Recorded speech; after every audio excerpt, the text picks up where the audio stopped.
What do you hear? What do you say?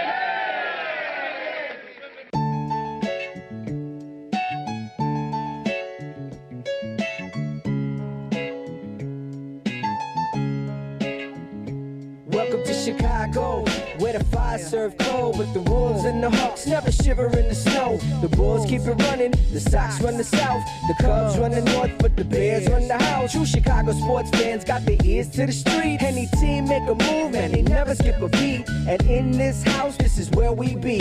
Welcome to the show with E-Rock and Big Z. Welcome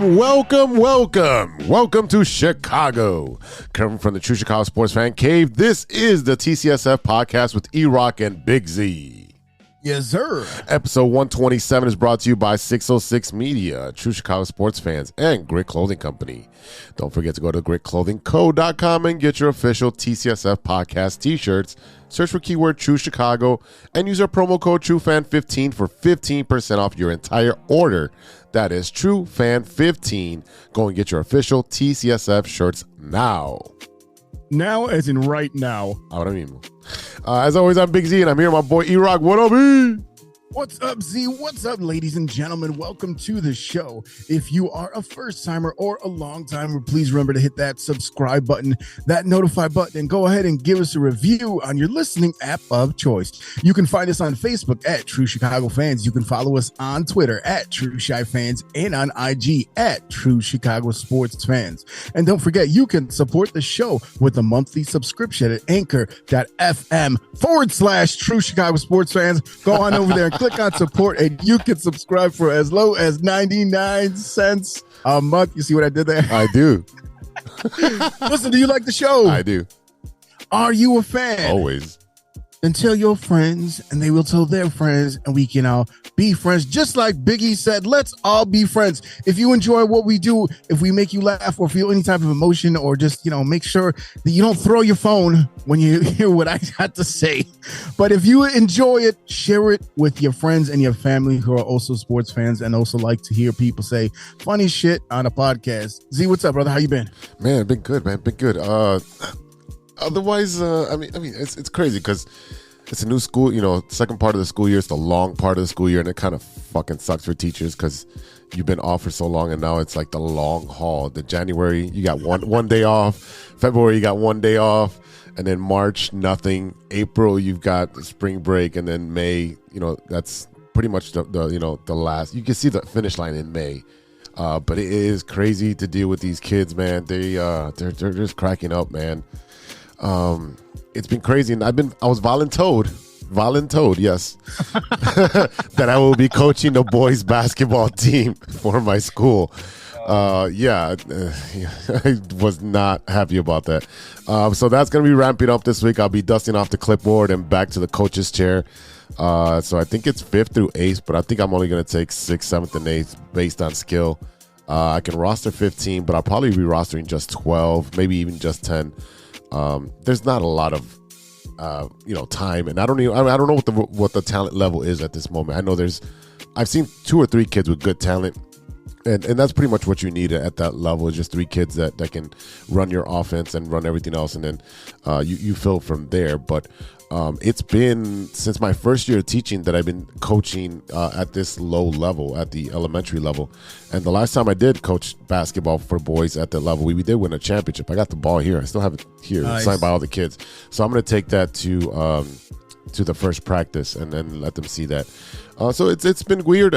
Funny enough, I ended up contacting the athletic director, who's a new person there. She took over for this other guy named Matt Smith. And when she called me on my cell phone, because I left her a message, his Matt Smith's name came up. I'm like, oh, you still have the same cell phone. All right, great. That was weird. So she's like, you've coached for us before? I see you're in the system. I'm like, yeah.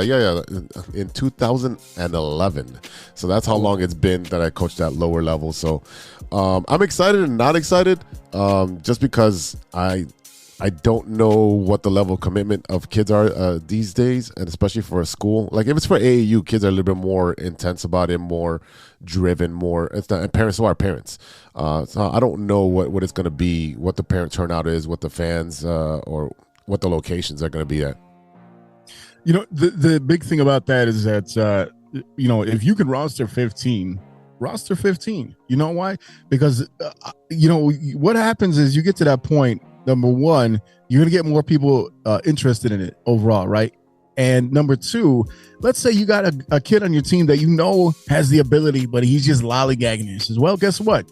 Billy over at the end of the bench would love to play. Go sit your ass down. Oh yeah, I'm ready for that. I'm so ready for that. Let him know. Hey, if you want to try, I don't need to try with you.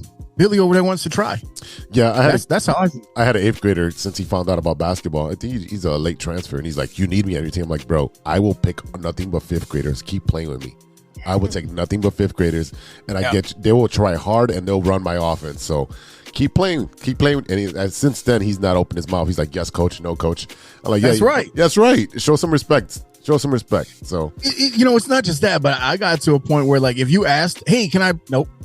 Hell no. The only thing I'm gonna say yes to is, can I get a drink of water and can I use a washroom? Yep. Can I play? Nope, you can't play there. If you ask, you're not playing there today. Yep. And that guy says, you know what I mean?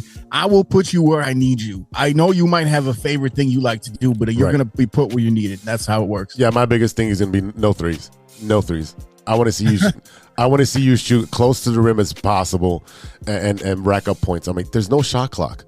You run the offense until they get tired, and we're gonna push the ball and run our offense, and that's how I play how I coach for that level. Just because they're going to foul you, they don't know how to play defense, so they're going to foul you. You're gonna shoot a lot of free throws, and if you're close to the rim, you're gonna get an and one. We don't need threes. It's funny though, because I have actually been watching a good amount of junior high basketball because my daughter's been going to the game, and when it comes down to that, I got to pick her up afterwards. So I'll go in there. I know a lot of these parents. I know a lot of the kids. I got one of my brand new softball players. She's actually a cheerleader on that team. So I'll go and just hang out and watch the game. And there's just one kid on the team that's running everything. So I mean, once he's off the floor, you're like, oh crap, let's see what's going to happen now. Yep. But I mean, there was games where it was like 50-3, and there was another game where it was like 15-16, right? And then they end up losing that one because you got someone that knows how to put their hands in front of you when you're inbounding, or even like try to knock the ball down or anything at all. So it's a big difference when you look at it's not just the talent level, it's also the experience, right? Because I didn't even start playing basketball, so I was like maybe 6th grade, and even then when I take a shot from under the rim, I do the rainbow, and they're like, use the backboard, dummy. I was like, oh shit, I didn't think about that. I'm just trying to like get it. I'm like, get in there. So I mean, like, we would play at the park, but not that intense. And then once I did, all I did was play basketball. Yeah, I'm the same way. I was a late bloomer. I didn't start playing until I was like late 12, early 13, and then from that point on, I was a gym rat and I was shooting every day. I mean, I wasn't talented at shooting at the beginning. I was tall and lanky. I was probably this height at that age, so I was able to jump pretty high and block everybody. So I was more of a defensive specialist at that point, and then just worked on my shot and played with the older guys to up my level of skills. So they would tell me, he's a little tip. So that's how that's what I approach is like, we're just going to give them a nugget at a time, and then we'll see how it goes. We only have 6 games and then playoffs, so it should be a quick season, and hopefully I'm not voluntold to coach anything else. Well, unless you really like get into it again, because I mean, I'm how I am. You get the coach's bug, and it's funny because I wanted to coach flag football because I was cheated. You wanted to be in the All-Star game? Yeah. You wanted to be in the Pro Bowl festivities? Yeah, I was cheated out of the championship when I last coached on a bullshit call. So I was like, I still have that chip on my shoulder. Like, I want to just dominate. And I have my plays still. I still have my plays. They're somewhere here in this office. Oh, they're right here. Look at that. Well, okay. Play calling. Look at that. Six calls on 6 plays on each side. And that's all you really need for flag football. If you run these efficiently, it'll work every time. Yeah, I'm a little jealous of the football thing, but also, like, here's the thing: for a guy like me, football was really about just knocking the shit out of somebody.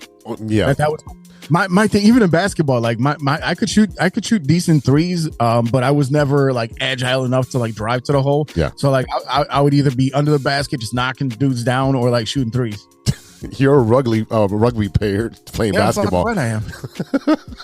Yeah, I mean, and that's the thing. I love. Let me tell you something. I love playing defense though on football, man, because I mean, like, you get someone that thinks they're slick and you blow them up, or they think they're going to juke you, and you just like, remember that from last time? Oh yeah. I ended a career that way, but let's not talk about it. We never talk about bad things. Yeah, and lastly, definitely lost my mojo in bowling. Man, the past 3 weeks I've had either a low 100 or under 100 for the first game, and I don't know what it is. I don't know if it's anxiety. I don't know if it's just like I'm not in my mojo. I don't know what it is, but I really got to get out of this funk. And everybody goes through funks. It doesn't matter what sport you're at. Some people, you can't find your shot, you can't find your swing. It's just going back to the basics and looking at your mechanics and then going from there. It's pretty much, I think it's a loss of confidence. For you non-bowlers out there, 100 means absolutely nothing because you don't care. How was your week, sir? 100 sounds like a good thing. What's your problem, guy? No, it's not a spelling test, sir. How was your week? Oh man, look, busy as usual, man. Like just softball, doing some things here in the basement, getting ready for the Super Bowl in a few weeks. We started up last Sunday with our individual practices for our house league. So that means that on Sundays, sometimes going to be 3 practices a day for my daughter. Just trying to get through, trying to get over the hump of it being cold. I think we have a tournament coming up next month. That and just trying to sell these Super Bowl squares, make a little bit of money for the program, to offset some of the expenses of some of the traveling we got to do and tournaments we got to go to. So yeah, I mean, just hustling, man, working my ass off and hustling. That's it, man. Playing a lot of pinball. So we have this thing over at Stern where there's a banner and it says, it's the old Uncle Sam, I want you to join the army. But for us, it's Gary Stern saying, I want you to play 15 minutes a day, because that's literally the job description for everyone that is a Stern employee, that they want you to play 15 minutes of pinball a day. And I think a part of that is just to kind of break up the monotony of just being like at a boring work. You know what I mean? Like, hey, you work at a cool place. This is a fun place. And the thing that you do, it brings joy to people, right? It's not, one famous line was, it's not a heart-lung machine, okay? Like, you'll be okay. So enjoy and have fun with what you are, the environment. There was a little launch party 2 weeks ago. So basically our little tech support team, shout out to Pablo and Talia. We went out there and, had some drinks at Imperium and Schaumburg. We didn't really play pinball because we see pinball all day, every day. So, and I can play for free at work. So I'm not paying to go play pinball unless like I'm out somewhere with friends. Oh, that's great. No, I think that's a great way to approach that, to say, hey, go do something for 15 minutes to take your mind off of all the stress that you're dealing with. Yeah. We know you work hard, and it's a 15-minute break, which you're supposed to get by law. You know what? Why not play pinball? I mean, that is a great stress reliever. Well, it's not just that, but it's also about like knowing the product that you're actually working on or learning about or whatever it is, because we have such a diverse team. Whether it comes to factory, which are, you already know who factory workers are. Yep. And then you got your engineering, you got your software, you got your, all the different departments that work together along with our little engineering team in my group. So, it's always interesting to see something coming down the line, seeing the idea of going from paper to prototype to, actually on the production line. So, just trying to plug along and, enjoy this new year, make this year as prosperous and if not more than last year, and just keep pushing, man. That's amazing. All right, ladies and gentlemen, we got a lot to talk about this week. We're going to touch a little bit on the Bulls, but we're also going to talk about these NFL playoffs and the big brand new hire, the replacement from Ted Phillips. Sweaty Teddy is no longer in the building. So we're going to talk about the brand new president of the Chicago Bears, Kevin Warren, and maybe talk about a little bit of scenarios about what they should do with that number 1 overall pick. We got all that plus stirring the pot and what you looking at. But first, this is the Big Three with Big Z. Thanks, E-Rock.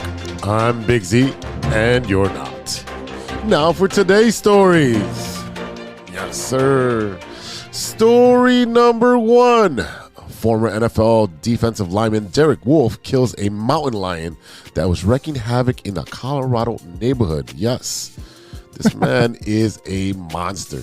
So NFL players are usually regarded as tough, but former defensive lineman Derek Wolfe showed how fearless he is after he received a call asking if he wanted to stalk a mountain lion that was wreaking havoc in a Colorado neighborhood. Wolfe grabbed his bow and arrow and agreed to find it and eventually kill it. A bow and arrow, ladies and gentlemen. This man... Mark Burley? Yeah. He probably was up there with Mark Burley. So late Tuesday, he said he got the call, and he's like, "Yeah, I'm gonna go stalk this mountain lion," and went out there with a bow and arrow. I just can't believe it. This is old school, wild, wild west. On top of your horse and getting that mountain lion. I mean, they hiked up to 2,500 feet and down to the other side, back and down, up and down, up and down, and they stalked them and they got their kill, man.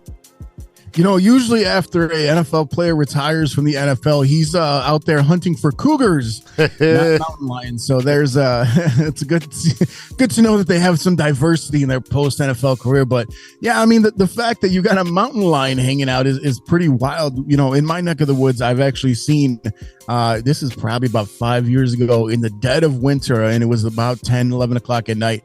A fucking coyote just walking down the street. Oh yeah, just chilling out, walking down the street because we got train tracks over here, right? And that's how. Remember, we had all those coyotes that ended up in the city, and they're like, "How is that possible?" That once you run out of food and it starts getting cold, you start following your tracks because the train will, kill animals. I mean, it's roadkill, right? So it kills a rabbit, a squirrel, or whatever it is, and guess what? That's a free meal. So that's how they ended up in my neck of the woods, and just seeing that fucker just walk down the street like it's Sesame Street, and here comes Big Bird and shit. It was pretty wild, but yeah, I mean, it's good to see that this dude's out there putting some of his manliness out on the line and taking care of business. Yeah, I mean, you got to put that in your resume. I killed a mountain lion. right. What's your special skills? Like nunchuck skills or mountain lion skills? All right, story number 2. A woman is charged with attempted murder of her boyfriend who peed in bed. Oh, okay. A Louisiana woman is accused of stabbing her boyfriend after he urinated in bed following a night of drinking. Deputies of East Baton Rouge Sheriff's Office said the 25-year-old Brianna Lacoste is charged with 1 count attempted second-degree murder. So essentially her boyfriend went out, got drunk, extremely drunk, and he peed on the bed. Was she dating Vern Troyer? Vern Troyer. Remember wow. that? You know that Mini-Me. Yeah, for those Mini-Me, who know, it's Mini-Me from Austin Powers. And when they did a like reality show where they would take like these random ass bootleg celebrities, put them all in a house, and this motherfucker would get drunk and just piss in like corners of the room, right? I think he pissed in like a plant in the corner once and just like in a pile of laundry. I mean, to be fair, he's closer to the ground, so it's probably just easier to pee somewhere closer to the ground. But yeah, I mean, look, that is definitely if that was a crime, then I would have murdered my 2 kids a long time ago. Oh yeah, I mean, with kids is different, but if you're an adult, I mean, look, hey man, you didn't pay for the bed. Go get you some rubber sheets. Oh man, rubber sheets. All right, story number 3, and this is just comical because Carlos Correa could not find a home.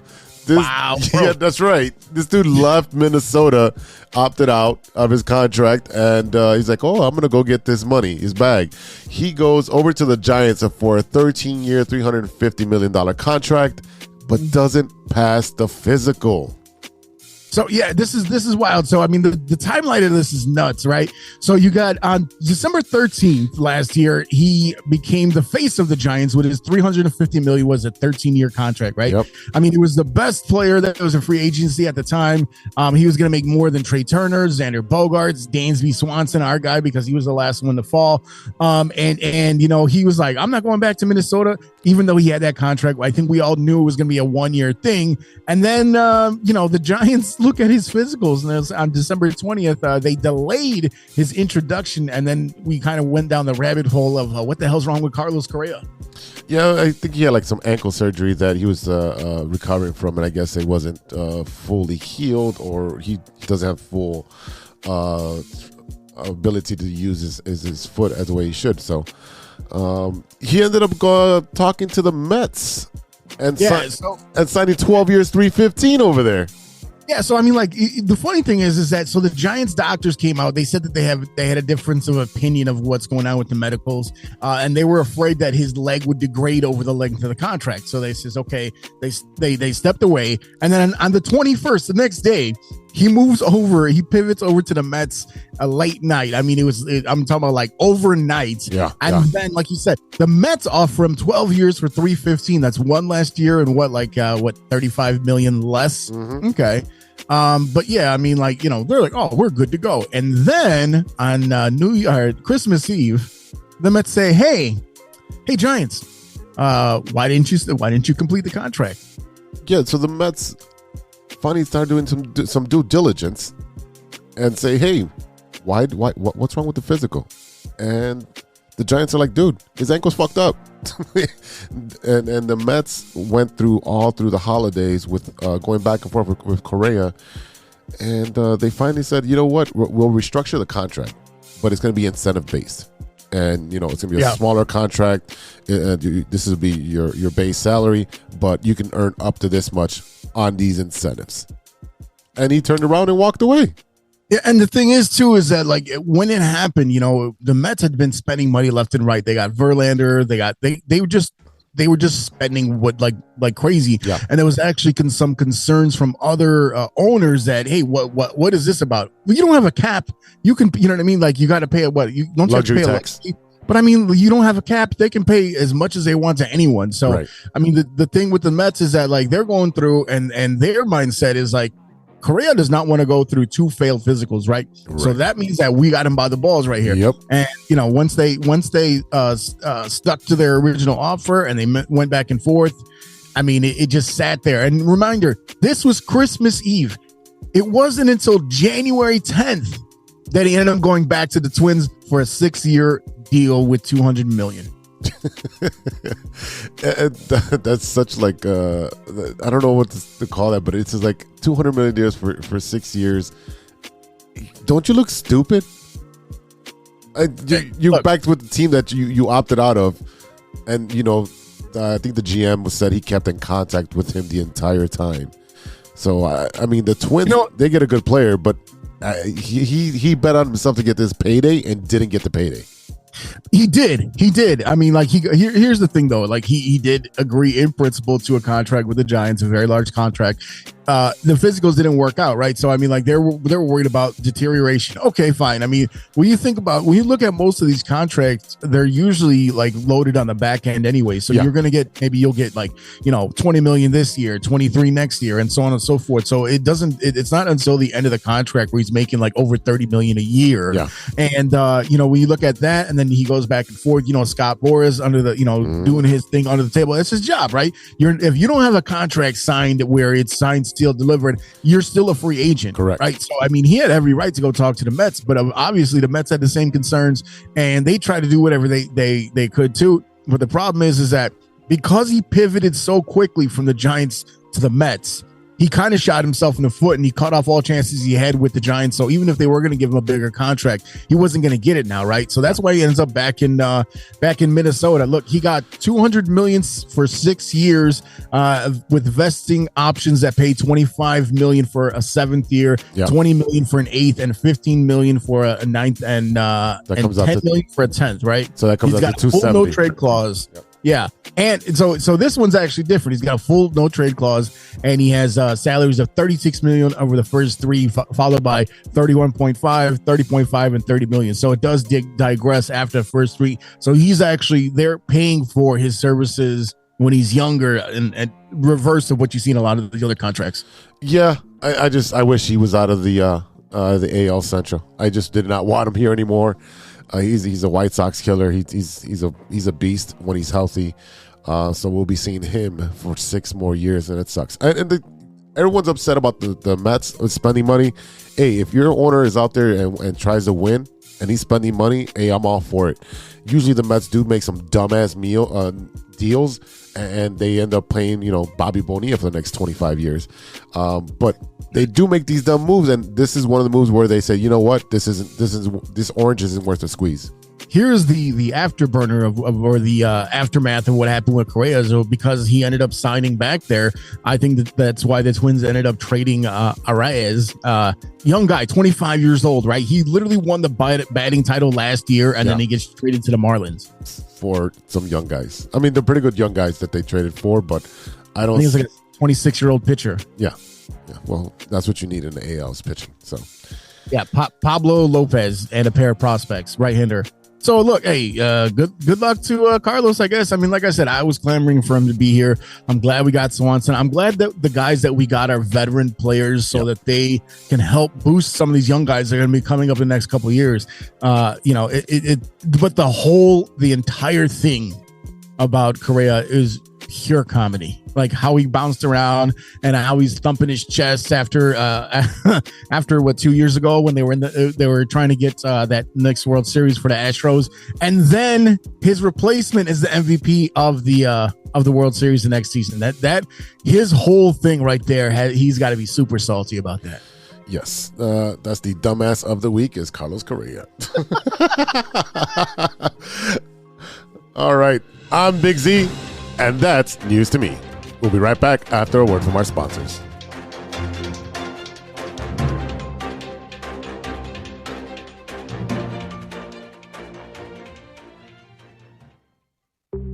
Hey, true Chicago sports fans, show off your Chicago pride with some fresh clothes from Grit Clothing Company.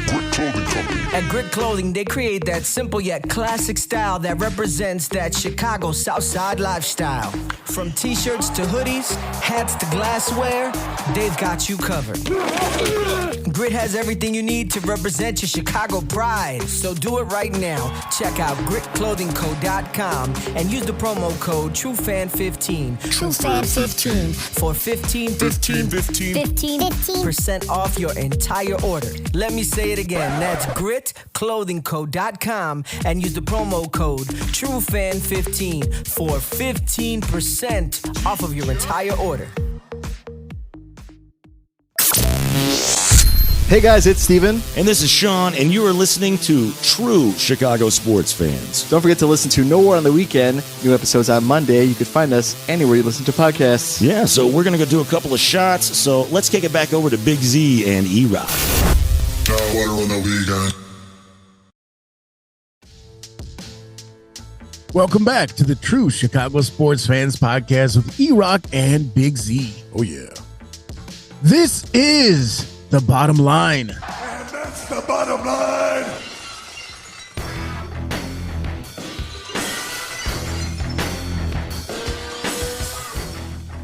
I can't hear the music at all. I don't hear the music at all. You don't hear the music? It was there. I'm sure it was, but like I'm not. You're looking at me waiting, and I'm like, I don't hear shit. So You're like, I don't see it. no little hero. Little hero. All right. So what's the topic of this week on the bottom line, sir? Yeah. So in this segment, we talk about the biggest sports topic going on in Chicago sports right now, and it's going to be the Chicago Bulls. I mean, this is one of the weirdest teams that I've seen in a long time. The veterans that they brought in, you got Andre Drummond, you got what's his face, the one that Derrick Rose dunked over. Yeah, Jones Jr. No. Shit, the white guy. Caruso? Oh no! You're talking about the Dragic. Yeah, Goran Dragic. So I mean, they brought in some players, but you know, the whole thing, and I think we've known this for a while, it hinges on the health of Lonzo Ball. Correct. And the problem is that he puts out a video, 2 weeks ago now, of him running on a treadmill, and my man is limping on that treadmill. This was supposed to be like a 3-6 week injury. It's been over a year. 2 years. It's 2 years now. Yeah, that's true. I thought it was last. Last month. You're right. It happened around last January, so it's felt long. It really has. And then he posted the other video of him taking a baby step and dunking. I'm like, dude, how tall is he? 6'7"? I don't know. He's a tall. Sure. Yeah, he's a tall dude. Let's see, his height 6'6". He's 6'6". So yeah, I mean, you can take a baby step and dunk, and everybody's like, oh my god, he's back. No, he's not. He's not. And then he shows up to Paris in fucking Crocs, bro. What the fuck is that, bro? He got So I mean, my favorite was the meme of the team photo with him front and center, and it was like the kid that showed up for the final but didn't participate in the actual team project. Yeah, he comes for the field trip, but not for the fucking test. Right. Look. My whole thing with Lonzo Ball in the beginning was that, like, I just didn't really have faith in him. I thought a lot of his popularity, a lot of his notoriety was just driven by the fact that his father would not shut the fuck up. Oh yeah. But and here's the thing too: Lonzo Ball has only been in the league for what, this 5 years? It's crazy. It feels like he's been around since like 1997, right? I feel like he used to post up against Rodman. That's how long this guy's been around. And just because we've been hearing his name for so long in the media, in sports circles and all this stuff. But the thing is that the biggest concern is you're talking about a guy that's 5 years into his career, and this is the problem that he's having for so long. This is the same thing that we saw with Derrick Rose. He could never quite get over an injury. Now, this is not as extreme of an injury, but he just can't seem to get back on the court. Yeah, I don't know what it is. I think Derrick Jones Jr. also had a similar thing, and he just got it drained, and he's fine.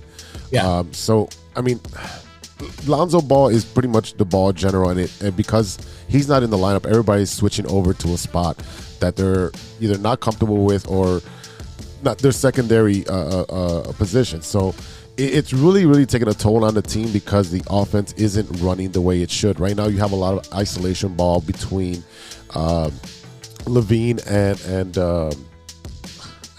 DeRozan. You have a lot of isolation ball, and here's a good example of that. When they played the Golden State Warriors, you had Vooch man come up with 43 points, 13 rebounds. That's no slouch, man. This man can play ball, and the thing is, they don't run the offense through him like the Yester Bulls with Derrick Rose when they would run the offense through Joakim Noah. Point guard brings it up, gives it to Joakim. Joakim's a great passer. He'll find you cutting. Vucevic would do the same thing, and then he'll roll to the basket and he'll shoot his 8-footer or his little baby hook. He's very consistent at that.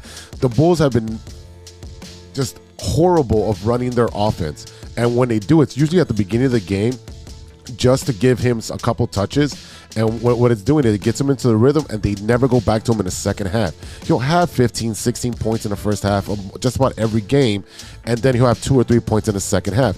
That's not the way you use an all-star. They're not using him correctly. So I don't know if it's the isolation ball, that because you have two alpha males between Levine and DeRozan, or Billy Donovan doesn't have control of the team. What is it? Ding, ding, ding. I think Billy Donovan was a much better coach of younger players who didn't have the ego yet. Yeah. You look at what he was able to do in Florida when you had the Joakim Noah. There was a bunch of people on that team. I can't even. What's the one dude's name? Horford. Al Horford. That's what I'm talking. Because he's like Brazilian or some shit like that. And Horford's still playing. And he's still playing. You know what I mean? Joe Kim's out there doing his points bet commercials and blocking the ball and all that shit. So he, and enjoying his time in France. But yeah, look, this is just a frustrating team, and the problem is that you're kind of just sitting there churning butter and not actually getting out, right? So this is and for those who don't understand that reference, it's essentially the story from Christopher Walken. You drop a mouse in a bucket of milk, and you drop 2 mice in a bucket of milk, right? And one of the mice drowns, and the other one keeps fighting, and eventually that milk turns to butter, and he climbs his ass out, right? Right. So the problem is that you're just churning butter, but there's not enough in there to climb out, right? So you can keep fighting and fighting. You're just spinning your wheels. And I will tell you, if you listen to this show, you will know that one of the biggest things that I said about this team is that it will depend on how Patrick Williams develops in this league. Because if he, as a number 4 overall pick, can turn into a superstar, then we would be talking about a completely different team. But you got a guy that's only been in the league for a couple of seasons now, and he's only, 21 years old, and he can pop the 3. That's fine. But I mean, for as big as he is, as much cachet that he's going to be the paw. He's not the claw, he's the paw. 6'7", 215. And he ain't gonna get out. And this is what I'm gonna tell you right now. Patrick Williams is the type of cat that he's gonna be here for a couple of years. they're going to give up on. They're going to trade him away. He's going to become a superstar with another team. It's the same thing that's happening with Larry Markkinen right now. Oh, yeah. That's a perfect example of Larry Markkinen, who wasn't developed here, wasn't put in the right situations for him to flourish. Same thing with Tyson Chandler. They didn't use him correctly, and he goes over and wins the championship in Dallas, and he becomes a journeyman as a sixth man. It took him a long time. It took Tyson a long time to get there. But, I mean, that's the thing is that you think about every other sport, the peak of the player is between ages like 26 and 29, right? That's your huge peak. And then if you figure it out right there, you go from, it's like Greg Maddux, right? You understand what you know and what you don't know, and you understand what your capabilities are. And that's what you see in a player like DeMar DeRozan. He knows what he can do. You know, you never see him take threes, right? He's always got that little post up top of the key when he's, or driving to the basket, right? That's his little 20-footer. Like, he loves that little shot right there. And he's good at it, and he sinks it quite a bit. The problem is that this team does not feel like a team. It feels like a bunch of individuals. Agreed. What you're looking at is you have DeRozan, who's going to get his. He's going to get his 25 points. And then Zach LaVine, who should be he's starting to drive to the basket. That's what drove me wild last year and beginning of this season, where he wasn't driving. And they were saying, oh, maybe it's his knee. Maybe. You know what? At some point, if you're out there to play. And you've got to give it your all. And right now, what Zach LaVine is doing is driving to the basket and getting fouled. Now he's averaging 25, 27 points a game. He had 30 against the Pistons over there in Paris.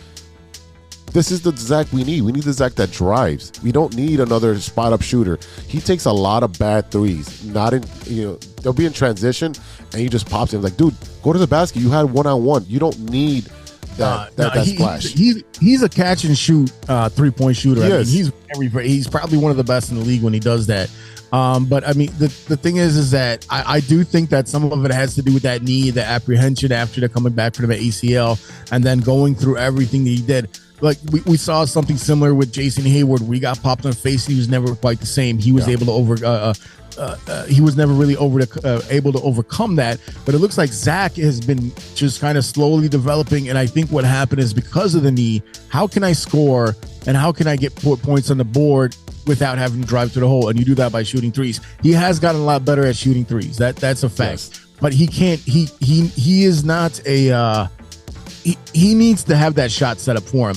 And just like you said, driving the ball through Vooch and getting to that out lane, and then you can find your open shooter in the corner. As long as you're sitting there playing around the circle, you know what I mean? Like, or around the world, you're pass, shoot. That works, you know what I mean? But and just wait for Zach to Zach passes it off to Vooch. Vooch kicks it out to like Kobe White or DeMar, and they go around the circle. Next thing you know, Zach is in the corner again, ready to take that shot.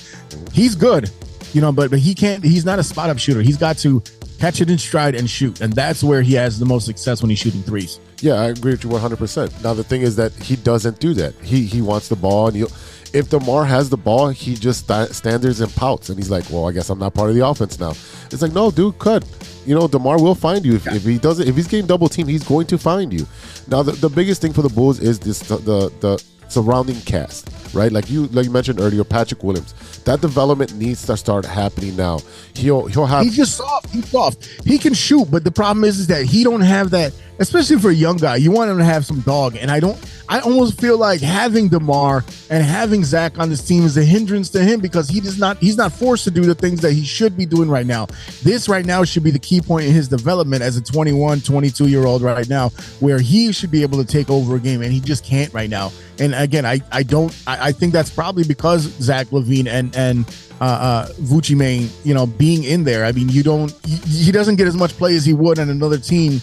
Because for having a number 4 overall pick, you don't normally have other star players around you at that point. You're developing. Look at a team like Oklahoma City or something like that, where everyone's coming up at the same time, and then you got your standouts. Same thing with Boston. A lot of those guys are all the same age, and they all came up together. And whoever emerged, Jason Tatum, Jaylen Brown, Jason Tatum emerged as the best player of those 3 with Marcus Smart. But he's not, P. Will is not competing with someone. I mean, like if you look at Kobe White and Io, yeah, that's your group. But they're not all starting together. And I almost feel like the development of those players would be better if they didn't have other players in their way, if that makes sense. It does make sense. So that comes to my next point. the trade deadline is coming up. So what do the Bulls do? Do they blow it up? Do they blow it up and say, you know what, we signed Zach Levine for $215, and so he's going to be here because it's going to be hard to get rid of that contract. Vucevic, his contract is coming up at the end of the year. Are you going to trade him, try to get something for him? Because some teams are going to want an offensive center. They're going to need that. And Isn't that why the Bulls got him in the first place? Exactly, and they don't use him well. And then you have DeMar, right? He's got 2 years left. Any team would be happy to take him for their playoff push. And what can you get back for these guys? And obviously, the Bulls they were like nothing they can do. They were forced to sign Zach and give him that extension and keep him, because what are you going to do? You lose him for nothing? You couldn't do that. So now you have 3 All-Stars that cannot play together, and it's hindering the rest of the young guys. Kobe White has turned it around the last month. Ayo also in the last month has turned it around after he got benched. He had that last second putback, and since then he's got some confidence. I mean, it's really depending on what these young guys can come to the table and produce on a nightly basis. The thing is that they're very inconsistent. You have Goran Dragic out there for 14 minutes. Yeah, that's way too long for that old man. He's a great passer, and you'll see him, pass to Derrick Jones Jr., give him alley-oops, or not Tony Bad, the other who am I thinking of? Yeah, it is Derrick Jones. I thought we had another guy. We also have somebody that's hurt, right? You got the veteran hurt that you just talked about. Caruso has been hurt. Who else? No, the big man that we have. Andre Drummond? Yeah, Drummond. Yeah, he's not even on this. He didn't even play against the Pistons. Yeah, that's another one that the second unit is a more efficient team because they spread the ball around, they moved around, and they hustle. So it's really detrimental to the team to have these big 3 guys who are ball hogs, and it's really hurting the team in the development for. So I don't know what to do as far as who to trade. There's rumors about Kobe White being traded to New York for who is that? Why am I drawing a blank again? Oh yeah. We were just talking off air about that, and I just literally had that right. So they're talking for a second round pick and another player. I think he's a forward because we have Cam Reddish. Yes, because we have such a backlog of guards. Yeah, and the thing that sucks too is that yes, you have a backlog of guards, and you got Kobe White, Kobe White reminded me a lot of Joe Kim, where I was just like, I don't know if I want this guy on my team. When he first got drafted, I was like, this guy looks goofy. I know you heard him on the mic, and he sounded goofy. So, but here's the big thing that I think a lot of people aren't realizing is that right now we're coming to a point where, because of the injury to Lonzo Ball, your starting lineup should have been Lonzo Ball, Zach LaVine, Nico, DeMar, and who else? Pat Will, right? That should be your starting 5. Here's the problem. We're coming to the point where we're never going to be able to see this as Bulls fans come to fruition, because we're getting to the point where they can't even they get to 500 and they lose a couple of games. They cannot get over 500. So they're sitting there kind of teetering back and forth. Oh, are we okay? Are we good? This and that. And then they play teams like Boston, and they can't seem to beat the Knicks, but they play Boston. They play all these good teams. They play Golden State. They're beating good teams, but then they come back down the competition. And the problem is that Chicago Bulls have always had this thing where they either play up or play down to the competition. I feel like there's no baseline. Caruso keeps getting hurt, right? I love Caruso, but he cannot stay healthy. It is one thing or the other. I got an ankle. I got someone, grab my foot, blah, blah, blah. So it's a frustrating team right now, because you look at the talent that's on this squad. And I got a question at this point, because there's a lot of people that have a problem with Billy Donovan's offense. Do you think it really has to do with the coaching? I really do think it's coaching. Like you alluded to earlier, he did well with young players in OKC, but he couldn't control Chris Paul. Chris Paul, is a diva, and he wants to run things how he wants because he's been in the league for that long. And he's like, Donovan, you've been here for a cup of coffee only. This is how it should be done. And granted, he's an older statement. He can earn that. But what you have with the Bulls is you have Levine, ball hog, DeRozan is a ball hog, but I mean he's making his shots. Ball's hurt most of the year. Vucevic is not used correctly. Ayo is playing the point guard when he should be playing shooting guard. You got Drummond, who's hurt. Patrick Williams, who hasn't really developed. Caruso's the old man who can't play 15, 20 minutes. Dragic, another old man down there. Kobe White, who's up and Caruso down. is only 28. Yeah, I know, but Alex Caruso is 28. Goran Dragic is 36. Yeah, but Caruso's body's like mine and yours. Every time we wake up, something cracks. Dalen Terry's not getting any minutes. Javonte Green, I think he's a great guy. And Derrick Jones too. Those are two energy guys. You always need energy guys to come in. Malcolm Hill, I don't even know if I haven't seen him on the court. I know he played 1 minute the other day, and they got Marko Simonovic. They let him and Tony Bradley play in the France game once they were beating the shit out of Detroit. Yeah. So there's no real direction here because it's stagnant. We don't know what's going to happen. It's kind of just like the regular Bulls of old, where we're just stuck in the middle. We're stuck in the middle, and nothing's going to change because of the contract structure of a lot of these players. And I don't think they trade anybody. I think they sit still and they let this ride out. And we'll see in the summer if they can trade DeMar for somebody else. It's a classic Jerry Reinsdorf team, right? I mean, like you sit there and be like, it's what it is, man. Sometimes you stay loyal too long to the guys that you should get rid of, and it's a shame to even say that because you're talking about a team that was just constructed just at the beginning of last season, right? These guys just came over. This is DeMar DeRozan's only second season, but here's my biggest fear, and this is the shame of the whole thing, right? Is that they peaked last season. I was watching our guy Will Brown and his sibling Rivalry Sports. Yep. He had a live broadcast. Shout out to them a couple days ago, and I'm over here in the chat just like, hey, the problem is that they peaked last year, right? DeMar DeRozan had one of the best seasons of his career, and the other, even when we watched that and even looked back at that, the entire team had Michael Jordan syndrome. That every time DeMar DeRozan got the ball, everyone would stop. Yep. What's it do now? You're a player, not a spectator. You got to get in the game. You got to be moving. You got to. It is frustrating, man. I'm not even gonna lie. Like I couldn't watch that France game because it was in the middle of a day. And then I think they always have like a Martin Luther King Day game where sometimes they play like Memphis and shit like that. Yeah. It's been at least 2 weeks since I watched a full Bulls game. Yeah, I shout out to Jack Answer because I was able to record it on his account and then watch it when I got home. And I sped through a lot of it because I already knew the outcome. But you saw the beginning of that game where the ball was moving, the guys were cutting, Vooch is touching the ball, and the indication right there is Golden State. Come on, if you see this man can put up 43 points, okay, we don't need 43 every night, but he can get you 25 instead of the 15 and 15 he's been averaging, a double for the past month. Use Vooch. Use him as best as you can. Let the man do his thing.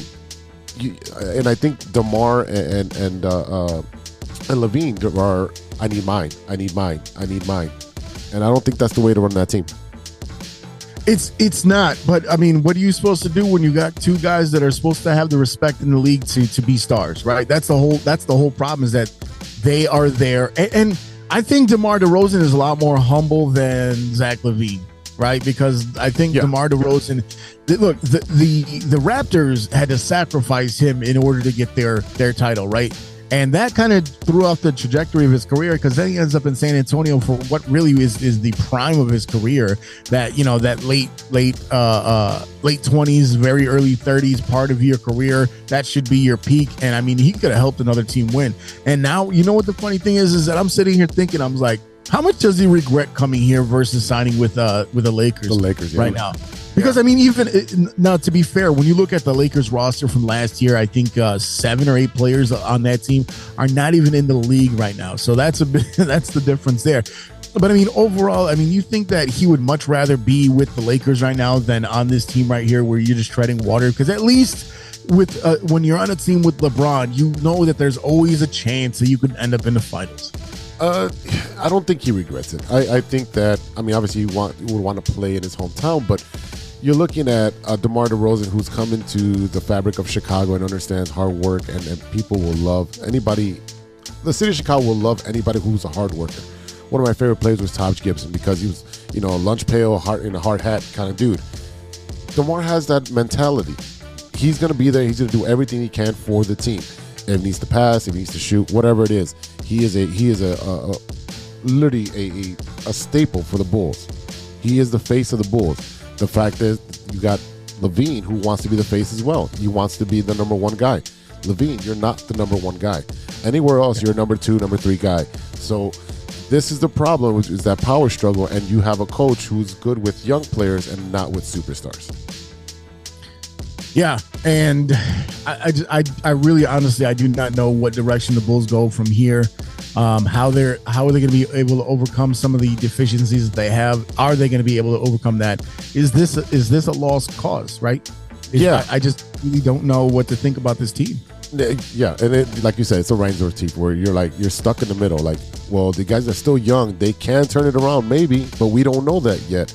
And then, do we have the right people in place to provide them the opportunity to grow, to be those superstars that they were quote unquote, supposed to be? Patrick Williams, Lou Bob and Eloy. Same thing. These guys were picked and high prospects and high praise before they even signed. And look where we're at now. We're stuck in treading water or churning butter, and we don't know what's going to happen. If you trade them early, then you have a Larry Marketing, and so you're stuck between a hard place. Was that hard place and a rock and a hard place? So so I'm glad I'm not in a position to do this, because this is something that can follow you in your career. That you messed up a pretty good team with a lot of talent. The funny thing is that I think for at least the first part of the season was that we gave the front office credit, right? We gave them a pass because it wasn't Garpax, right? This is the Acme. Yep. And it's tough for them to come in, in a market like Chicago, where you got to sit there and do whatever you can to appease the fans. One thing that was really interesting, I'm listening to the radio the other day. I got Captain Hoodie on in the morning. I think Cap was on break, and they were talking about the shadow that Michael Jordan casts in the Chicago landscape, right? Can you name any other player that has the cachet that Michael Jordan has in this team, in this city, aside from Walter Payton and at one point Sammy Sosa? So let's go to run down teams, right? You had Sammy Sosa for the Cubs, literally the face of the Cubs for a long time. You had Michael Jordan, obviously. You got Walter Payton, that they're still talking about Walter, right? The Bulls, I think that the person that came close was Derrick Rose, being a hometown kid. When Derrick Rose was in his rookie year, the MVP season, everyone was wearing his shoes, everybody was wearing his jersey. The hype was high. But that shadow, it's cold in that shadow. I'm telling you right now. And the thing with Jordan is that it's not just a shadow that's cast over the Chicago Bulls. It's not just a shadow that's cast over the city of Chicago. It's a shadow that's cast over the entire NBA and all of sports, right? Because when Jordan came into the league and when Jordan really hit his stride, we really started having a lot of international attention being paid to the team, to the NBA, because that's what David Stern did, right? It fell right into his lap, and the perfect timing. And you think about, like, even the Blackhawks still have 2 players on their team that were there for 3 championships, and we rarely talk about them, right? The White Sox have all the young guys that they're trying to bring up, but I mean, like, every one of these like stars or like the guys that you remember from the White Sox, I promise you, you have to ask an average Major League Baseball fan to dig really deep to, like, hey, do you remember Paul Konerko? They're like, who? And I'm not even saying that to dismiss Konerko. I'm just saying overall, because it doesn't get as much attention as like the Cubs and the Yankees and the Mets and even the Giants when they won all those championships. You don't have that cachet, right? They're folklore, they're legend for the White Sox, but they're not a legend in Major League Baseball. You're regional, right? It's regional, right. So and that's what I'm saying, is that overall you don't have that figure on any team in this city at all. So you're gonna sit there and you're gonna be digging out from underneath the shadow of Jordan forever. I mean, the fact that we're still talking and clamoring about Walter Payton, right? That's come on. I mean, I love Sweetness, but you think that this was like 37 years ago, man? That he was, and he was drafted in the 70s. He was drafted in the 70s. 5 years was the end of his career. Correct. And and that's exactly what I was going to say. It was the end of his career, so he wasn't even that great at that point because he was hurt a lot. Because he took a pounding in his first 7 years of playing. So yeah, there's really nobody on there. So like you said with the White Sox, if you were to say, okay, name a famous player on the White Sox, Frank Thomas is probably the closest we're going to get to that because he's a Hall of Famer. He's on the national broadcast now. For the Cubs, you're going to say Sammy Sosa. You're going to say Javi Baez. Yes. You're going to say, and that's the crazy thing too, is that the way maybe it's just too close in recency, but the entire fanfare around that 2016 team, right? We are still celebrating the 85 Bears, but Cubs fans will tell you, "Oh, that was 2016. Why are you still talking about that?" Because we're talking about a team from 37 years ago. What's the difference? Yeah. Well, we know this is a Bears city. Let's be honest. Right. Everybody's a Bears fan. So I mean, just in general, I mean, the Cubs didn't win in 108 years. You know what I mean? Like it was such a momentous thing. And, people don't even, you just like, oh, yeah, that was old news. No one here. No, Cubs fans don't care about that anymore. They what's next? And that's because of when in society that happened, right? The Bears were the biggest story in the world at that time. Yeah. Because they had that dominating offense, because you had Walter Payton, because you had Ditka and Buddy Ryan going against each other, and because you had the punky QB with his headband saying, fuck you, Pete Rozelle, right? That's really what it comes down to. Yeah, and it was a different era. I mean, obviously, everything was nationally televised, so everybody could see. Where now we have social media, and we want that instant gratification. Like you said, we don't talk about the Blackhawks. They won 3 championships with the 2 guys that are still on the team and looking. Not that long ago. 2015. Yeah, and these guys are getting traded, and Kane is still in top form. He just doesn't have the surrounding pieces around him. And Taves is still probably dealing with some of the aftermath of the condition that he still has. So these guys are going to get traded. They're definitely going to have a statue outside the UC. But like you said, Walter Payton, Michael Jordan, that's what Chicago's known for. Absolutely. All right, ladies and gentlemen, we're going to take a quick break. And when we come back, we're going to talk about all the number ones with the Chicago Bears. Hey, true Chicago sports fans, show off your Chicago pride with some fresh clothes from Grit Clothing Company. At Grit Clothing, they create that simple yet classic style that represents that Chicago Southside lifestyle. From t-shirts to hoodies, hats to glassware, they've got you covered. Grit has everything you need to represent your Chicago pride, so do it right now. Check out gritclothingco.com and use the promo code TrueFan15. TrueFan15. For 15% off your entire order. Let me say it again. That's gritclothingco.com and use the promo code TrueFan15 for 15% off of your entire order.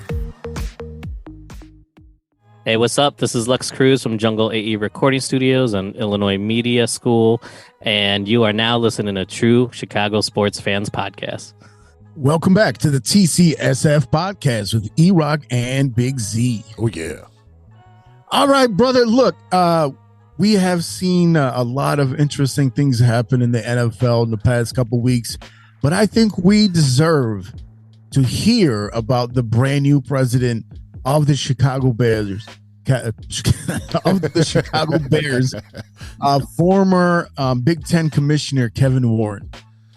This is a huge move for the Bears. You're getting somebody who's established not only NFL but in the college level, who's been successful at both.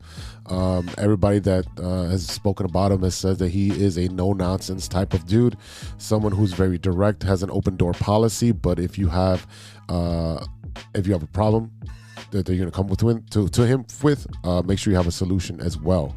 You're looking at a guy who was up in Minnesota when they were building their stadium. You had somebody who was running the Big Ten and got teams from the West Coast to buy into the Big Ten, to be part of the Big Ten. So this is a guy who's been successful every step of the way that he's in his career. So you're looking at a good dude to be at the helm at the right time. as the Bears are trying to finalize the purchase of Arlington Heights and moving forward to building a stadium out there and a complex. Yeah, I mean, when he had his introductory press conference, and one of the first things he said is that one of his main focuses is going to be not only securing the purchase of Arlington Heights track, raceway, whatever you want to say, but also, building a stadium. And as the president, I mean, he's going to, of course, be involved with the football operations side. And you were talking about a guy, again, coming from the Big Ten network, or the Big Ten, I'm sorry, being the commissioner of the Big Ten, moving up through the ranks. I mean, this is a guy who every single person who's come in contact with Kevin Warren has always talked about what a great and generous and respectful and professional guy this is, whether it's in a more informal setting, like having dinner. Waiters have come out and talk about how great him and his family is. He is a religious guy, so he looks to and again, you don't have to be religious to understand that people that are religious tend to have a very routine way that they do things, right? Correct. So I mean, he has a lot of integrity. McCaskey came out and says Kevin is a man of integrity, respect, and excellence, all of which are critical core values of the Chicago Bears, and we welcome his perspective and diverse thoughts to lead this storied organization. One thing I want to, before we go a little bit deeper, there was a lot of talk about the Chicago Bears and their refusal, quote unquote refusal, to draft a black quarterback, to sign a black quarterback. Chicago Bears now have a black quarterback, a black general manager, and a black president. Okay. I don't think people understand how significant that is when you're talking about the relationships that you're developing from top to bottom. Okay. People of the same culture relate to each other a lot differently than people of different cultures, right? Correct. You talk to a person who's Pakistani, the person who's Mexican, they might have similarities. They're like, overall, we don't have that much in common, right? Having a whole culture change, having a guy that comes into the organization as a president, knowing that he knows how to get things done as a professional, as a leader. This is a huge step in the right direction for the Chicago Bears. It is a huge step. You're looking at a guy who, like I said, he's established, and he's going to go there and show the Chicago Bears how things are done. This man has built the Big Ten. He built it and put it into promise. He was in Minnesota, and he was there, and look at the beautiful stadium they have there.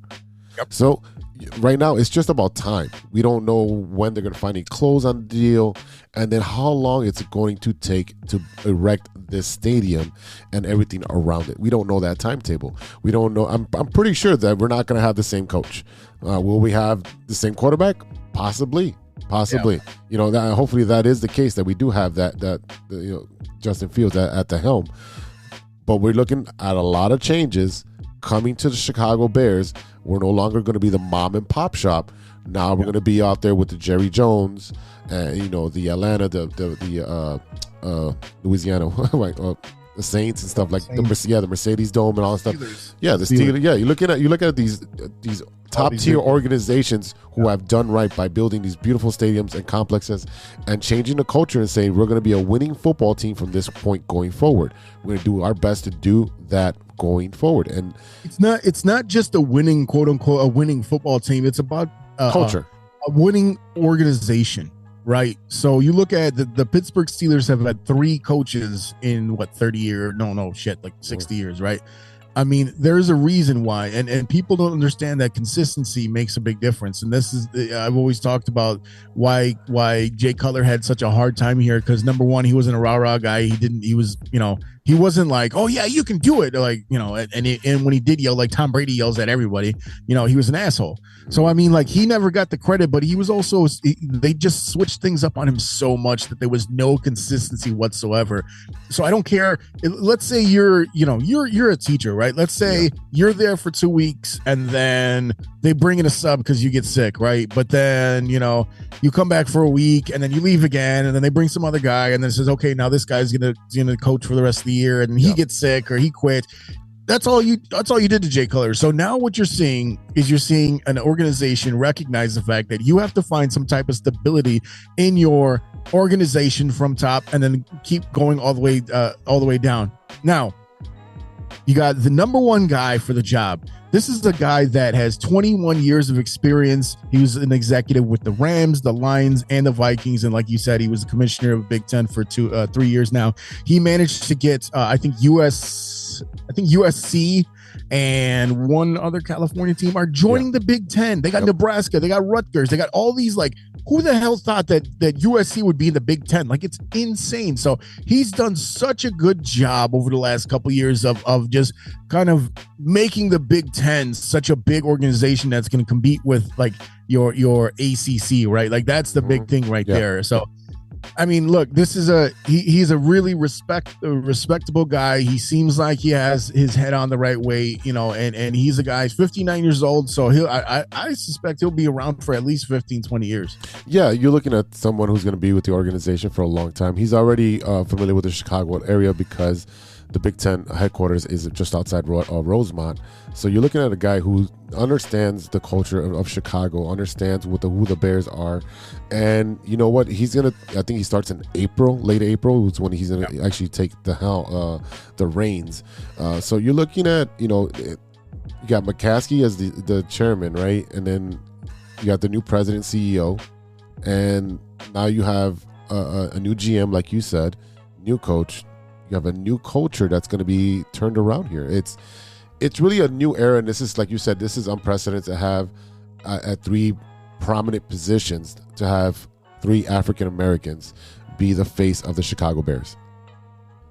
So, I mean, we really look at, this is one thing that I thought was really cool. In 2013, he was named a member of the NFL Committee on Workplace Diversity, which is committed to promoting diversity at every level in the league.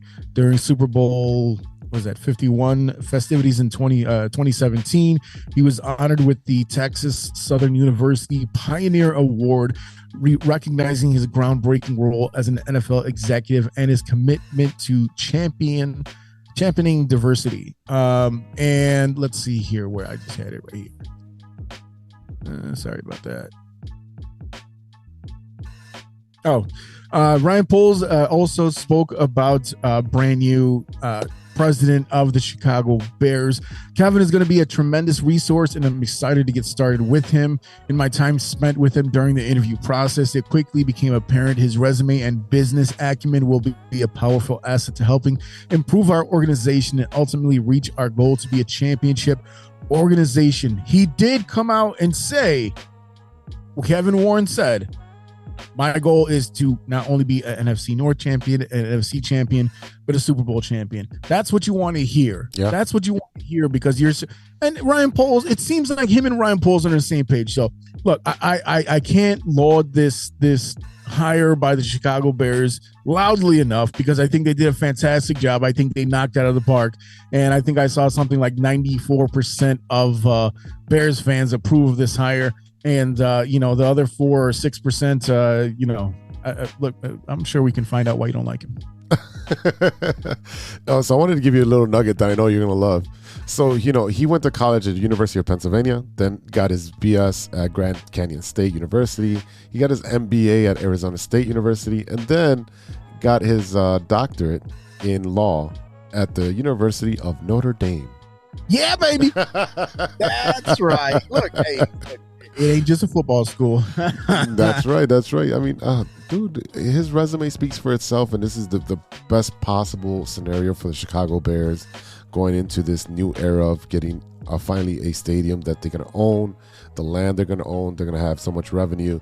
You're looking at the new Bears, and it's super exciting because I'm not a fan of Soldier Field going there. I know the historical significance of it, but going to Soldier Field, it's always a pain in the ass.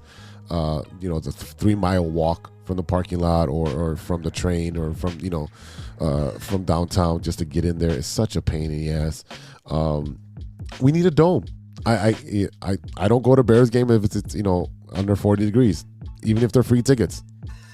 Shout out to I mean, Steven. I'm going because that booze will keep me warm. You know what I mean? Like, I'm just putting on extra layers. I'm putting on all the Under Armour. $15. I don't know. I'm putting on the Under Armour, the Over Armour, all that shit. So let's pivot a little bit, because this was a very hot topic about a year and a half ago.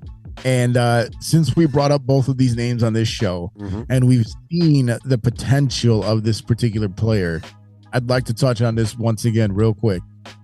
Were you more excited when the Bulls drafted Derrick Rose or when the Bears drafted Justin Fields?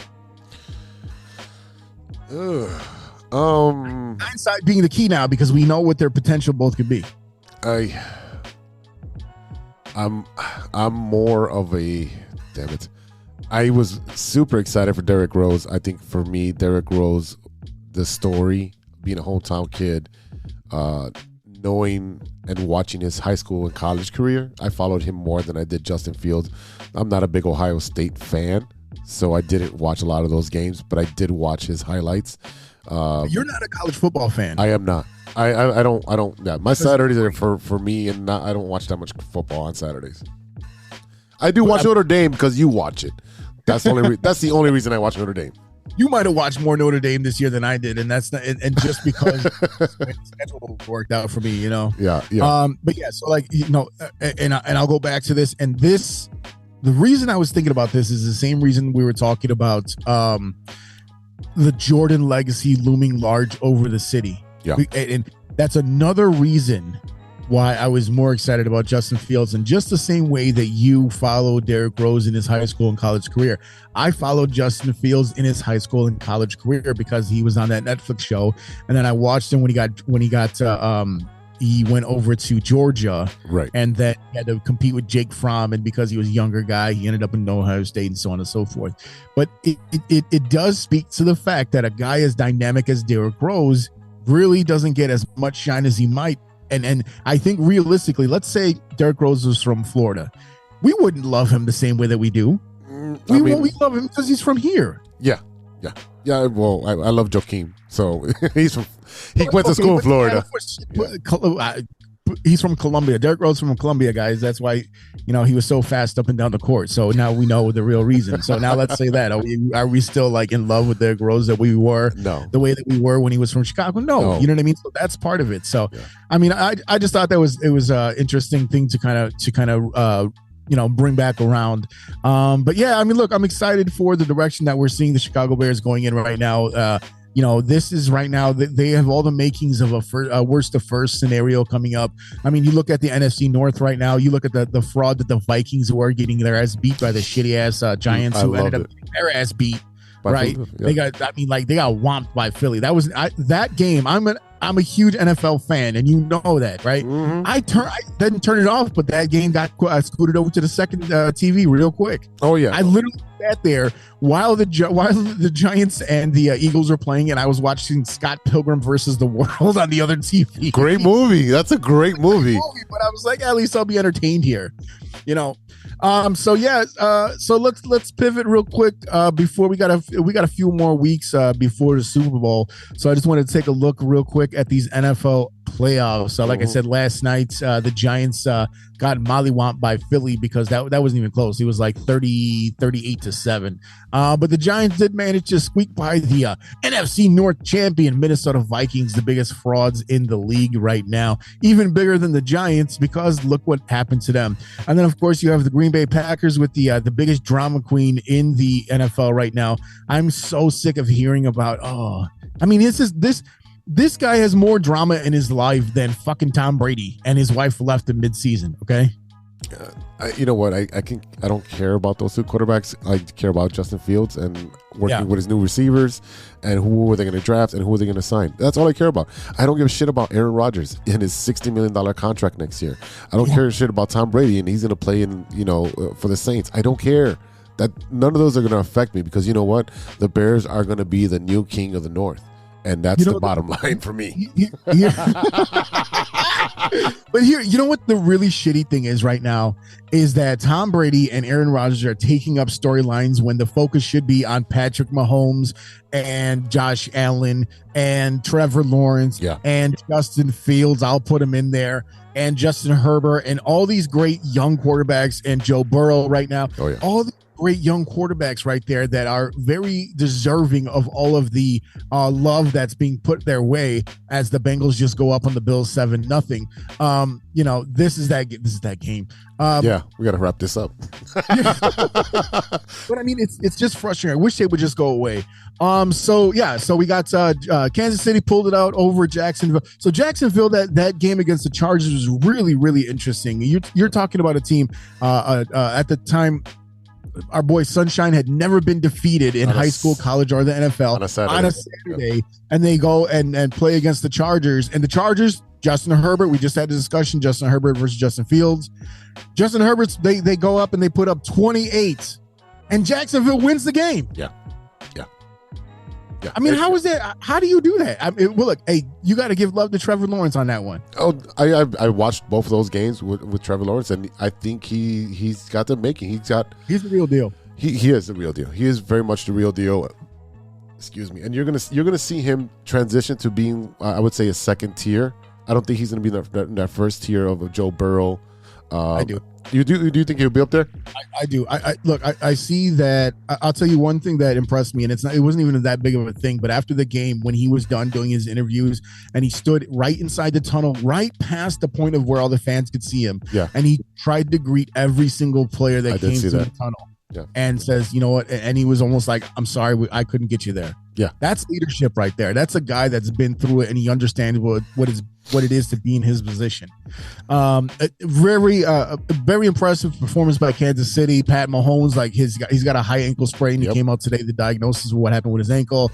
He went through, you had our boy Mike Logic's doppelganger, Chad Henne out there slinging it from 98 yards in that one drive. I was cool. I was proud of Mike, but then it said Chad. I was like, who the fuck is Chad? Start calling him Chad. Yeah. Yeah.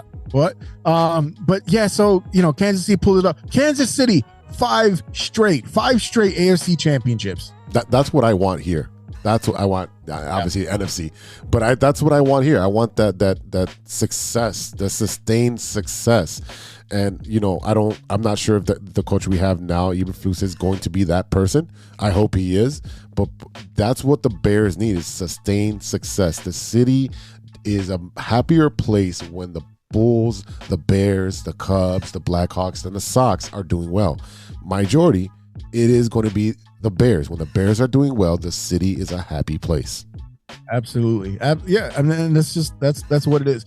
So yeah, going back to the NFC real quick, we got that Dallas versus Tampa Bay game in that Monday night game. Tom Brady looked absolutely awful. He looked all of 47 years old or whatever his real age is. And Dallas got it done. I doubted them definitely. I thought Tom Brady, who had never lost to the Cowboys, would definitely take it home. But the Cowboys ended up getting it done. And they're going to go on and face Brock Purdy in San Francisco later on tonight. Ooh, that's Purdy. It is. Look, what was it? Go San Fran. Look. That's San a story. That's a story right there. Has been so. I mean, I really hope they make it to the Super Bowl. I hope they win tonight because I want to see them play against Philly because I kind of think Philly is going to take it.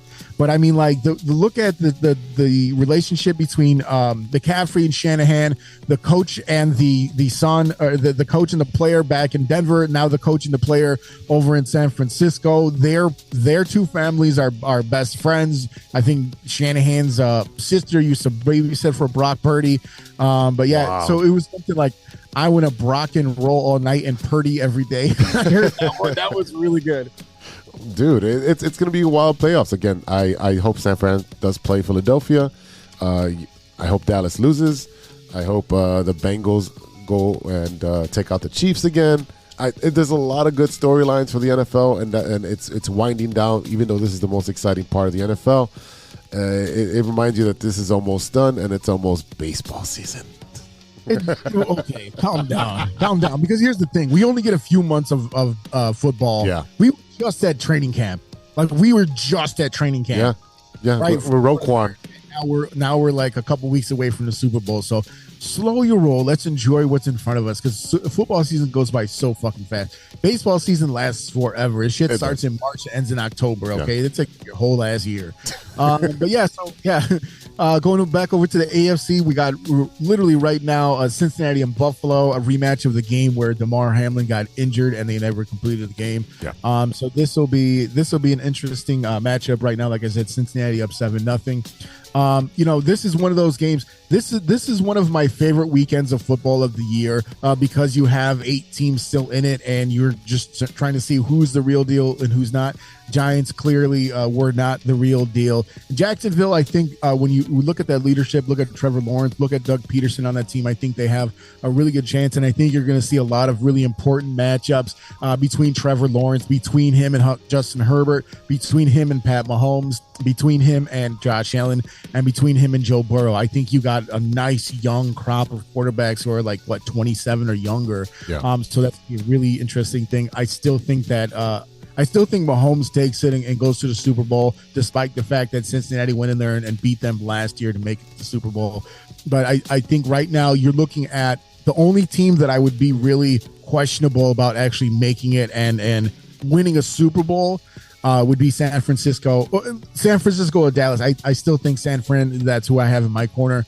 But Dallas versus Philly would be interesting too because they're rivals. Rivals. Yeah. There's really no good. There's not going to be a bad game. I mean, I know that Philadelphia game was a blowout, but most of these games have been competitive. And the Jacksonville games were fucking great, even though they lost to Kansas City. It was still a good game going back and forth. The storyline was, you got a hurt quarterback and his backup is in there and he's still able to move the offense. And then you have the young kid, the young gunslinger, moving the ball and trying to score and try to put a staple on his legacy for, being there with Doug Peterson after the debacle that was the coach before Urban Meyer. Urban Meyer, yeah, that whole fucking piece of shit. The only coach in NFL history to get fired mid-season in his first season. Yeah. Ever. That's the first time it ever happened. Yeah. All right. Dallas and San Fran tonight. Who do you got? I'm San Fran all the way. I want San Fran. I'm cheering for McCaffrey. Do you think they win? You want them to win, but do you think they will win? I think they do win. I really do think they win. I think they win by 3. Okay. So now you got San Fran versus Philly in the NFC Championship. Who's taking that? That's going to be a tough game, but I gotta go Philly on that. My heart says San Fran, like Tony Bennett, but no, I gotta go with Philly. They're just a great team. Okay, so you got Philly for the NFC going into the Super Bowl right now. Cincinnati and Buffalo game going on right now. Who you got in that one? I gotta go with my boy Joe Burrow. Okay, they don't have an offensive line, but they can still put up points. Yeah, but so can Buffalo, and don't forget they're playing for DeMar. Mm-hmm. Yeah, I know. And again, I have a soft spot for Buffalo. I think they've always been a pretty good team. I've always liked the Bills, but I just got to go with my guy Burrow. I respect that. I'm taking Buffalo in this game because I feel like, especially with what just happened, they have a lot more juice in the tank right there for what's going on, and I think they can. I think they can actually beat Kansas City. That is going to be the game that I'm really looking forward to, whoever plays Kansas City. And then, so you're taking Buffalo, or you're taking Cincy. Who you got Cincy versus Kansas City then? And I'm taking Cincy on that one too. Wow. Yeah, because Mahomes is hurt. All you got to do is someone's going to roll up on his ankle or just he's going to plant wrong, and that's it. I want to remind you of something right now, sir. Jalen Hurts is hurt as well. He's been hurt since the Bears game. He did not play hurt. The way he was gunslinging yesterday, he looked really good. All right. So right now, you got Philly versus Cincy in the Super Bowl. We're going to let that sit for a couple weeks, and we're going to come back and revisit this for our Super Bowl preview show. Yeah. And until then, that's the bottom line. And that's the bottom line. We'll be right back with Stirring a Pot after a word from our sponsors. Hey, Hey, true Chicago sports fans, show off your Chicago pride with some fresh clothes from Grit Clothing Company. At Grit Clothing, they create that simple yet classic style that represents that Chicago Southside lifestyle. From t-shirts to hoodies, hats to glassware, they've got you covered. Grit has everything you need to represent your Chicago pride, so do it right now. Check out gritclothingco.com and use the promo code TrueFan15. TrueFan15 for 15% off your entire order. Let me say it again. That's gritclothingco.com and use the promo code TrueFan15 for 15% off of your entire order.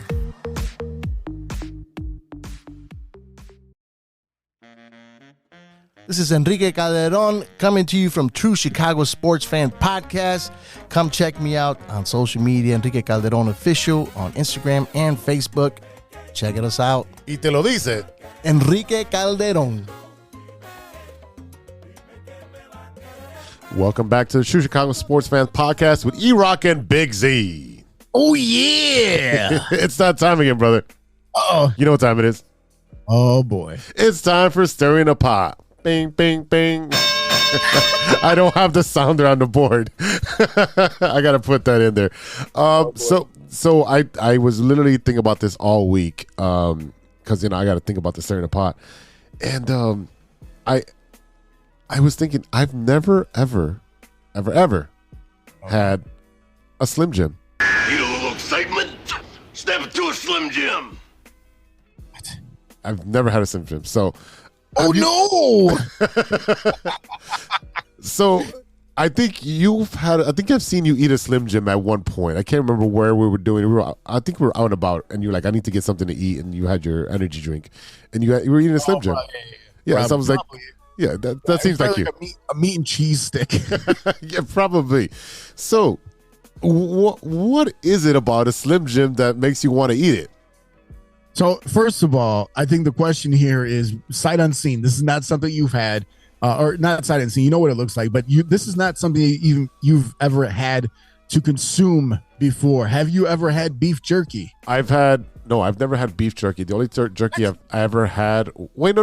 I'm wrong on that because when we went to Alejandra's, I had some of that. I don't know what kind of jerky that was. It did taste it. That was good.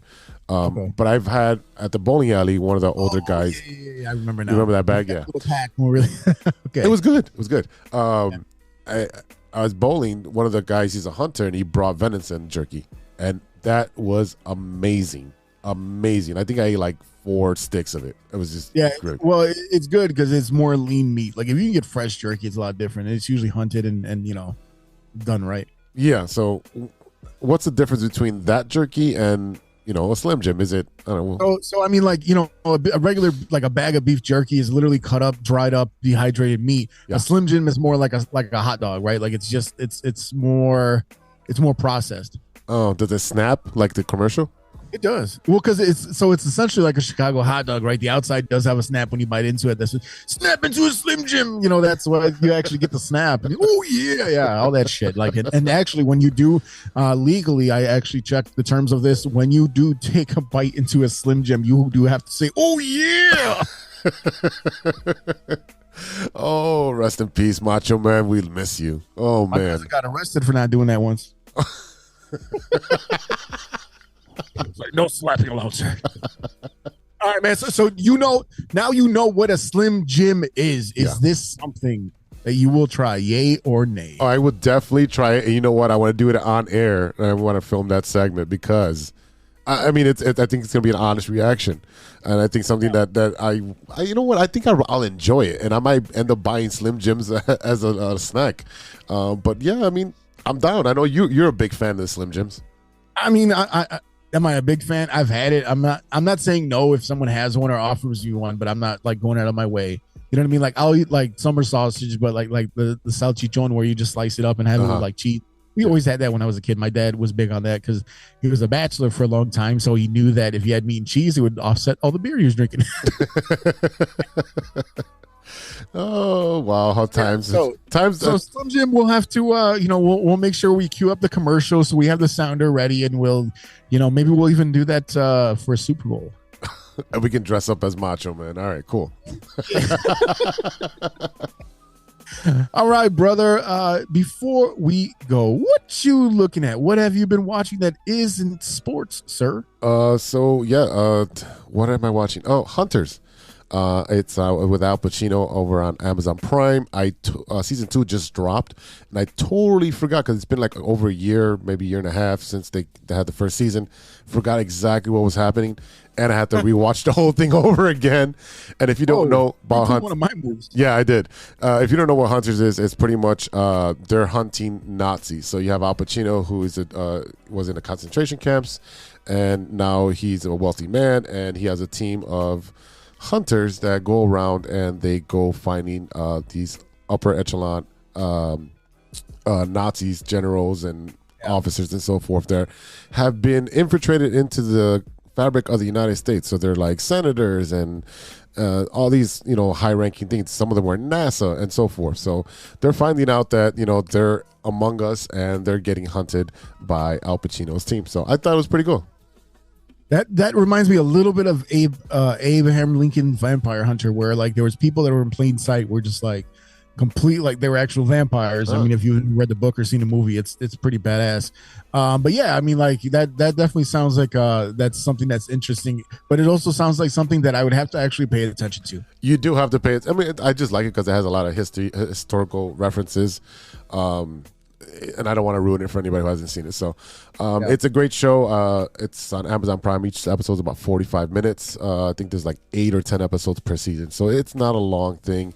And then other than that, what have I been watching? The Christian Bale movie that's on Netflix. Oh, yeah. I've seen it come across the feed, but I haven't checked it out yet. It's a definitely watch. Definitely watch that. And then that's pretty much it, because I've been watching a lot of documentaries and a lot of old stuff that I've seen already just in the background. You know how I do. Man. What have you been watching? So I actually, funny enough, talking about old shit, I actually rewatched The Longest Yard with Adam Sandler the other day just because I was doing stuff and it was good to have on in the background. But the two, like the couple major things that I was watching was White Lotus. I don't know if have you seen it yet? Not yet. Lotus season 1. We just started season 2. It won a bunch of Academy Awards. Funny thing enough is that two of the people that are in this movie or in this TV show are Stifler's mom and Uncle Rico from Napoleon Dynamite. Nice. They're in it. The first season was really, really interesting. Like a luxury hotel and all the weird shit that happens in the background. One person dies, and you kind of get the backstory of how that happened. Okay. Definitely check that out. The new season is same as Jennifer Coolidge and whoever the hell plays Uncle Rico. Shout out to Jennifer Coolidge again, aka Stifler's mom, for winning a Golden Globe and just like losing her mind on stage. Like, I can't believe I'm up. I can't believe that I'm up here. Huh? Are you fucking like just dropping F-bombs everywhere. And the other thing that I watched, of course, SNL last night with Aubrey Plaza and Sam Smith. Really, really good show. Funny. See her bring Leslie Knope, aka Amy Poehler, up on stage during the Weekend Update. Really, really funny show. They did a great job. And of course, Sam Smith. It doesn't look, unless you just hate gay people or just hate Sam Smith, he's an amazing performer. That Body Shop song, had no idea it was him. He performed that, and then another song where some lady came out from under this big dress thing that he was wearing, and so that was really interesting. And finally, my number one reality show of all time, The Circle, came back on Netflix. This corny ass, goofy ass reality show where people literally are just living in a big ass apartment building. We talked about this before. But they just communicate through to each other through social media, and it's just their little group there. They don't see each other. Some people play as catfish, some people play as themselves.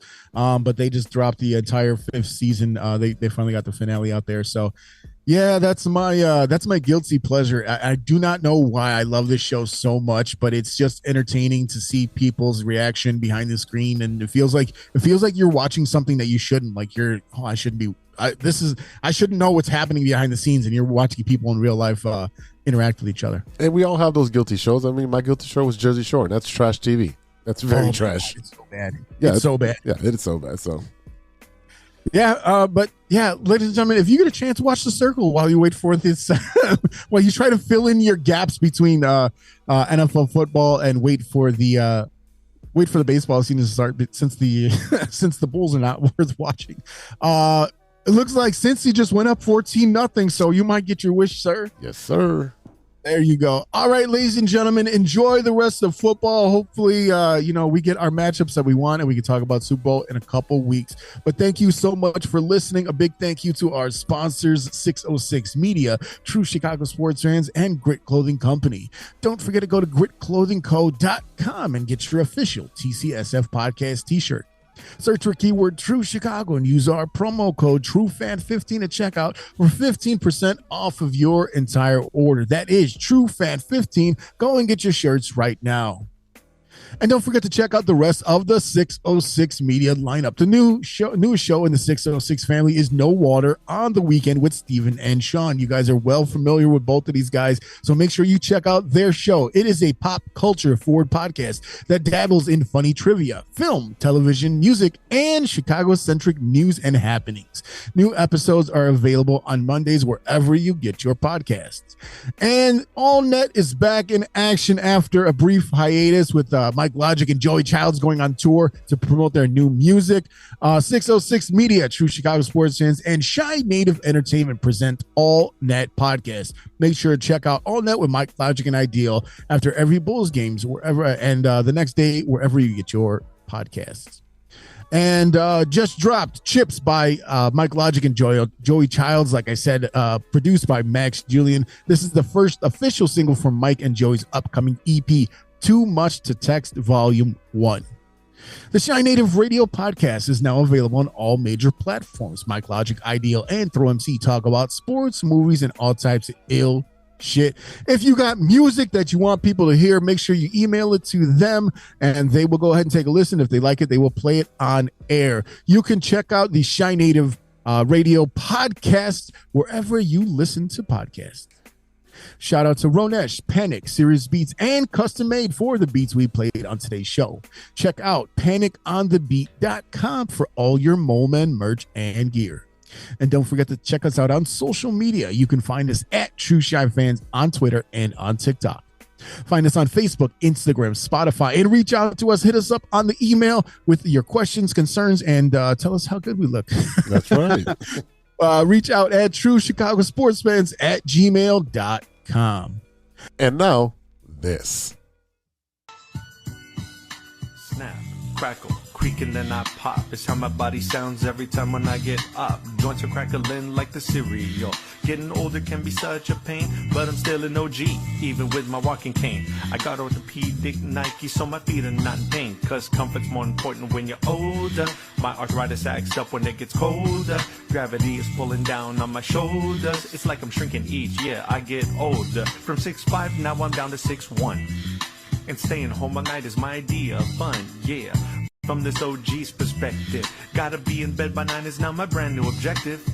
Cause I gotta get plenty of sleep, light by my feet. Cause I know I'm gonna wake up and pee. I hold it all day, then I pee all night. Just like a baby who's confused and thinks the day is the night.